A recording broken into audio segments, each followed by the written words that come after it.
வெந்தயக்கீரை சீரண சக்தியைச் செம்மைப்படுத்துகிறது. சொறி, சிரங்கை நீக்குகிறது. பார்வைக் கோளாறுகளைச் சரி செய்கின்றது. வெந்தயக்கீரையை தொடர்ந்து சாப்பிட்டால் காசநோயும் குணமாவதாக கூறுகின்றனர். இந்த கீரை வயிற்று நோய்களையும் குணப்படுத்துகின்றது. வெந்தயக்கீரையை வேக வைத்து அதனுடன் தேன் கலந்து கடைந்து உண்டால் மலம் சுத்தமாகும். உடல் சுத்தமாகும். குடல் புண்களும் குணமாகின்றன. மலம் கழிக்கும் போது ஏற்படும் உளைச்சலையும் எரிச்சலையும் வெந்தயக்கீரை குணப்படுத்துகின்றது. வெந்தயக்கீரையை வெண்ணெயிட்டு வதக்கி உண்டால் பித்தக்கிருகிருப்பு, தலை சுற்றல், வயிற்று உப்பிசம், பசியின்மை, ருசியின்மை ஆகியவை குணமாகும்.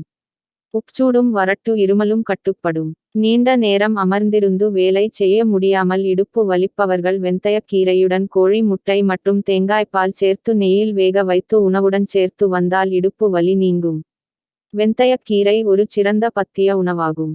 இதை அரைத்து நெய் சேர்த்து சாதத்துடன் பிசைந்து சாப்பிட்டால் தொண்டைப்புண், வாய்ப்புண் ஆகியவை ஆறும். இந்த கீரையை வதக்கி அதனுடன் வாதுமைப் பருப்பு, கசகச கோதுமை ஆகியவற்றைச் சேர்த்து பால்விட்டு அரைத்து நெய்விட்டு கிண்டி உட்கொண்டால் உடலுக்கு வலிமையும் வனப்பும் ஏற்படும். இடுப்பு வலி நீங்கும். வெந்தயக்கீரையுடன் சீமைப்புல், அத்திப்பழம், திராட்சை ஆகியவை சேர்த்து கஷாயமிட்டு தேன் கலந்து உண்டால் மார்பு வலி, மூக்கடைப்பு ஆகிய நோய்கள் நீங்கும். மூலநோய், குடல் புண் போன்ற நோய்களுக்கும் இந்த கீரை சிறந்த மருந்தாக திகழ்கிறது.